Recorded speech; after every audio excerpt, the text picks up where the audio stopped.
Los incendios han afectado desde al menos 400 millones de años los ecosistemas terrestres, provocando perturbaciones en la dinámica de plantas y animales, lo cual se puede definir como cualquier evento discreto en el tiempo que remueve a los organismos presentes, abriendo espacios que pueden ser colonizados por individuos de la misma o diferentes especies.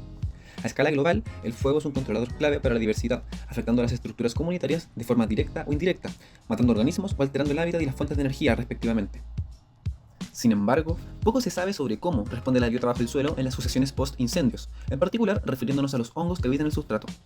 Ellos tienen un rol crucial en la productividad de las plantas y en su composición comunitaria, así como también en la descomposición y el ciclado de nutrientes, además de proveer diferentes servicios ecosistémicos, por lo cual las alteraciones en su riqueza y composición pueden tener consecuencias ecológicas profundas. Así, introduciremos el siguiente paper, llamado El fuego da forma a la diversidad y composición del ensamble de hongos a través de vías directas e indirectas, en donde los autores se preguntaron cómo las comunidades fúngicas varían en el tiempo luego de los incendios, y apuntan a explorar los efectos que los incendios tienen en la riqueza y la composición de sus grupos funcionales.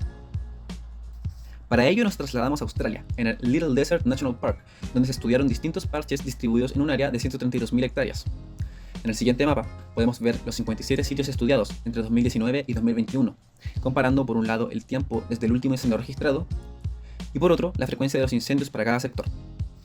De cada uno se obtuvieron muestras del sustrato para analizar sus características físicas, como el tipo de cobertura, y luego su composición química, como niveles de carbono orgánico total y el pH, sumado a un análisis del ADN ambiental para conocer la comunidad fúngica presente. El análisis molecular del ADN ambiental obtenido fue amplificado vía PCR, con el objetivo de estudiar el marcador molecular ITS2, algo así como un código de barras fúngico. Los hongos representan un híbrido entre el estilo de vida macro y microscópico, ya que si bien sus cuerpos fructíferos son en gran parte fácilmente distinguibles, los cuerpos vegetativos se componen de filamentos microscópicos en la escala de las micras, la milésima parte de un milímetro. En ese sentido, las herramientas moleculares para identificar y cuantificar hongos utilizando ADN ambiental son muy útiles. Y en cuanto a ITS2, es una región del gen codificante para el ARN ribosomal, el cual tiene sitios con primers que conocemos y que están muy bien conservados, y se encuentran justamente adyacentes a zonas altamente variables, gracias a lo cual podemos comparar las secuencias obtenidas y aproximarnos a identificar fácilmente distintos grupos de especies dentro de una muestra. Luego, utilizando variante de secuencia de amplicón o ABS, una técnica para eliminar ruido después del PCR y asegurar que el ADN obtenido corresponde al reino fungi, se obtuvieron 5.520 ABS únicos, de los cuales un 77% se pudo asignar a un filum y un 36% a un género. El filum más abundante fue Ascomycota, con un 75%, seguido de Basidiomycota, con un 21%. Del total, un 22% fueron saprófitos, un 4% fueron patógenos de plantas y un 2% ectomicorrícicos, entre otros. En este gráfico de abundancia relativa podemos comparar los porcentajes de estos tres grupos tróficos según la frecuencia de los incendios y también según la etapa de sucesión post-fuego. Para el estudio de grupos funcionales, según estructura trófica, se decidió enfocar en hongos, saprófitos, patógenos y ectomicorrícicos por ser más comunes. En cuanto a riqueza de hongos, es decir, la cuantificación de taxas diferentes, en promedio, tanto en parches sin incendios durante largos periodos y aquellos con incendios infrecuentes, fue encontrada la mayor riqueza, y por el contrario, la menor fue encontrada en parches con tiempos medios de sucesión y con incendios frecuentes. Aún así, en este esquema, basado en un modelamiento ecuacional de estructura, SEM, la cual es una técnica de análisis multivariado que estudia los efectos directos e indirectos de una relación causal, podemos notar que la riqueza total de hongos no es directamente afectada y declina con el tiempo desde el último incendio, a medida que de forma directa aumenta la cobertura vegetal con el tiempo desde el último incendio, hecho que a su vez provoca de forma directa la disminución de la riqueza total de hongos. Todo esto lo retomaremos más adelante.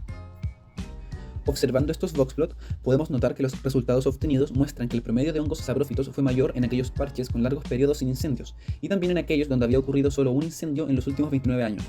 Por otro lado, el promedio de hongos patógenos fue mayor en sitios con sucesiones post-incendio tardías, es decir, tras periodos de entre 8,5 y 33,5 años, y también en sitios donde habían ocurrido 4 incendios en los últimos 29 años, mientras que su riqueza fue menor en sitios con incendios recientes y que habían sufrido 5 de ellos en los últimos 29 años. En cuanto a la composición de hongos, es decir, las taxas que conviven en un determinado periodo temporal, utilizando ANOVA se obtuvo que la diferencia entre la composición fúngica total y la composición según grupos tróficos presentaba una diferencia significativa tanto para el tiempo desde el último incendio como según la frecuencia de los incendios, aunque dicha diferencia fue en promedio de un 11%, nunca superando el 17%.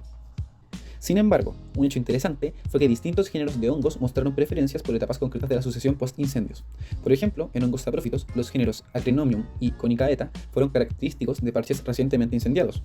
Claphrus y Penicillium en sucesiones medias, Arthrocladium en sucesiones tardías y Acremonium nuevamente más Umbellopsis en sitios con largos periodos sin incendios. En este grupo de hongos se pudo notar que una gran cantidad de cobertura vegetal muerta, que aumenta en relación con el tiempo y la baja frecuencia de los incendios, es un mecanismo que afecta negativamente su riqueza, posiblemente debido a la competencia entre especies por la disponibilidad de abundante sustrato, lo cual sugiere una compleja interacción subestimada en los efectos de los incendios y que no ha sido explorada.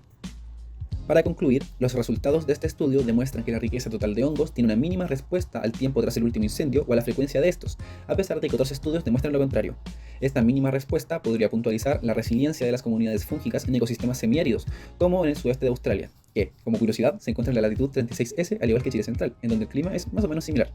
con veranos cálidos, inviernos fríos y una baja suma de precipitaciones anuales, habiendo estas especies evolucionado bajo incendios frecuentes y altas temperaturas, además de coevolucionar con plantas también adaptadas al fuego. Son necesarios nuevos estudios para obtener una visión más amplia y comprender cómo las comunidades ecológicas fúngicas responden a este tipo de perturbaciones ambientales, apuntando a que distintas comunidades, bajo distintas combinaciones de frecuencia y etapas post-incendios, pueden responder de maneras que aún desconocemos.